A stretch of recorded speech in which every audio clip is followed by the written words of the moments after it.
Chapter 1, 1988. Emma took an envious breath of the freshly brewed coffees she'd ferried up the elevator to Channel Nine's floor. At least she didn't have to take the stairs this time. Smelling the stuff was torture enough. If she managed to burn herself one more time, Emma was going to tell them exactly where they could stick their freaking internship. Oh, who was she kidding? It was a dysfunctional station, sure, and she might not have paid for the time she spent running errands, transmitting messages, and acting as an impromptu janitor, but Emma could never quite get Gary's first speech to her out of her head.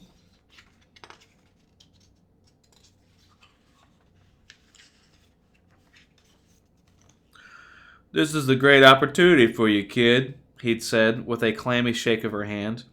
"Don't screw it up." He was right, she hated to admit.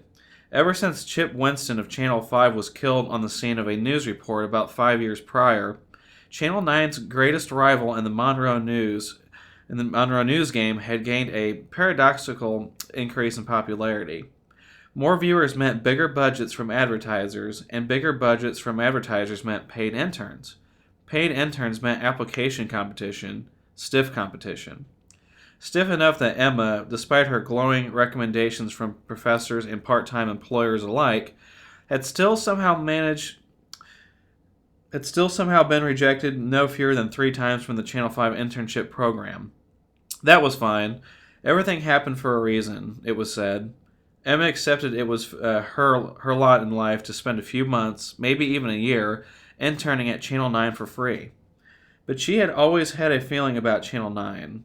To call it a good feeling would have been very strong, maybe even incorrect. No, it was a feeling of impending greatness of some kind or another. It was some intuitive nag Emma had when she envisioned her future. It seemed to her that if she was going to make it into the journalism industry and become the kind of groundbreaking Woodward or Bernstein she'd always dreamed of being, these first steps at Channel 9 were going to be vital. If she was going to be a great muckraker, Emma was going to have to spend a lot of early time floating in that muck. If only greatness had anything to do with goodness, with comfort, with respect. "Well, you're going to have to touch a dog," Gary was in the middle of telling Dana, mopping his bald brow with a handkerchief, the same garish pink as his tracksuit. Across from the producer stood Channel 9's most notoriously short-tempered reporter, both hands on her hips and all her slight weight upon the heeled foot, which allowed the other to occasionally trap an irritation. Ignoring Dana's body language, much as he ignored Emma when she arrived at his pudgy elbow with the coffee he grabbed in automation, Gary continued, "Look, these are, fancy dogs, purebreds. These ain't some mutts from the street, Dana, baby. They got papers." "I told you last week, Gary, I don't like dogs." Briskly glancing toward Emma as she snatched a coffee cup from the styrofoam tray, she once again scrutinizing the line of 5 happily panting Westminster hopefuls whose owners gossiped in the lights of the set. Dana at least had presence of mind enough to lower her voice. "Why don't I just, sit in a chair off to the side like it's a talk show format?" "Because the dogs are gonna be walking around. They're show dogs, Dana. They're meant to be showed. Hey!" Emma had turned to whisk the coffees off to their next stop, but paused to look at her boss. Hopefully he might have something positive to say for the first time in her 3 months of thankless toil. "You drink my second coffee last time, intern?" No. I put it on your desk, like..." "Yeah, well, maybe you misplaced it. It wasn't there after we finished shooting yesterday morning's segment. Pay more attention next time, okay? And get back here once you've done your rounds. I've got a couple of phone calls I need made, anyway." Just like that, he picked his conversation with Dana right back up and left Emma, face reddened by the insult, standing with her mouth open. "Look, Dana, you gotta understand the dilemma. People think you're a robot. We need you to seem more personable." "But I'm not personable, Gary." "That's why you're on thin ice." Emma slipped away, her ears still tuned to the conversation as she scanned for Tom and found him behind the camera. "Just pick a damn dog to pet and film a bumper with it. I don't care which one. Good God, fine, fine, Gary. I guess that poodle looks well-mannered.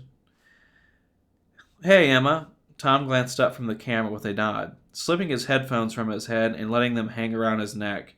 As she extended the drinks and let herself become deaf to the conversation on the other side of the room, he took a coffee and said, "It's too early in the day for you to look so tired." This was one of Tom's favorite comments for her, along with discussions about weather and her family's health. He was a nice enough guy, she guessed, but although he was one of the only employees who talked to her like she was human, Emma couldn't help finding Tom a little dull. He was used to having conversations with his elderly mother, she guessed. Dana had said once that he didn't get out much since he stayed at home to take care of her. "I try to get to bed early," she settled on telling him, too professionally cautious to reveal the source of her slightly pensive nature in the halls of Channel 9. "But it's hard work keeping Gary off my back all day." "I'll say. Seems to me like he could learn how to talk to people a little more decently. Sometimes I think the channel is doing as badly as it is because of him." She might not have been willing to add the gossip pool, but Emma was always glad to listen to existing rumors. "Really? What makes you say that?" "Who wants to work with a guy like him?" Tom shrugged, taking the lid off his selected cup of coffee and snorting an appreciative inhalation of its contents. "I'm sure we've lost more than one interview to his bad attitude. More than one reporter, too. Roberta Taylor over at Channel 5? She used to be one of ours before they needed somebody to replace Chip. I think she must have had her resume in their inbox by the time the sun was up the next day." Emma laughed and shook her head. "How gross. Did you see they're planning some kind of 5-year anniversary thing for him this October?" "I'll bet they are. It's great ratings. Channel 5 only would have loved it more if he'd been off on the air. If that had happened, we never would have recovered." A shudder rolled through Emma. She had been in high school at the time of that particular event. It had a lasting impact on her psyche, along with the psyches of every other citizen of Monroe. Actual footage of a murder would have only made it worse. "I don't know," Emma said with a frown. "People like the macabre, but I think most of us draw the line somewhere." "Don't be so sure. True crime is popular. I just heard Gary and a couple of other producers planning a puff piece about the Easter Ripper the other day. Some team is going to end up stuck with it. Let's hope it isn't us." Emma's ears perked. The Easter Ripper? The guy who got the electric chair last year?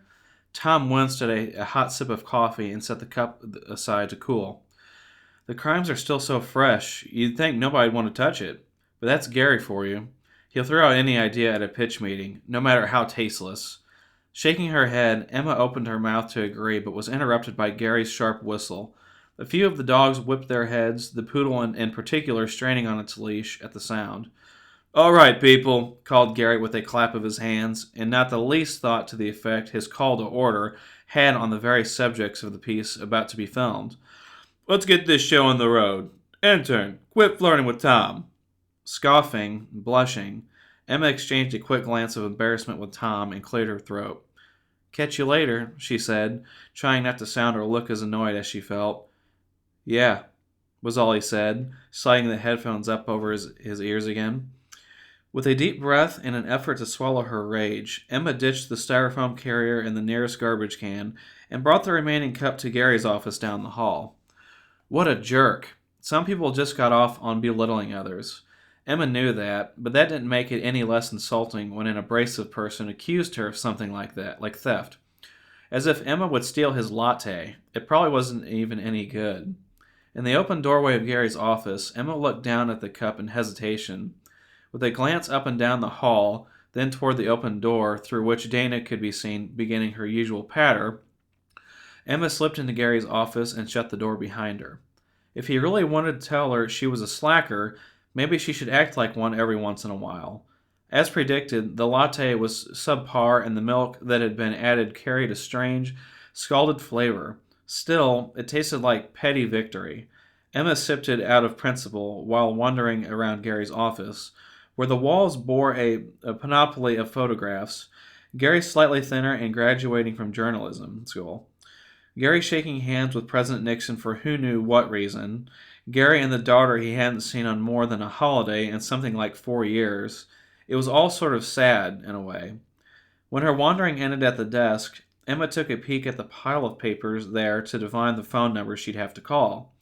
Instead, she found a file folder labeled Murder House Piece. Glancing up to the door, Emma set the coffee down and slowly lifted the top flap of the file.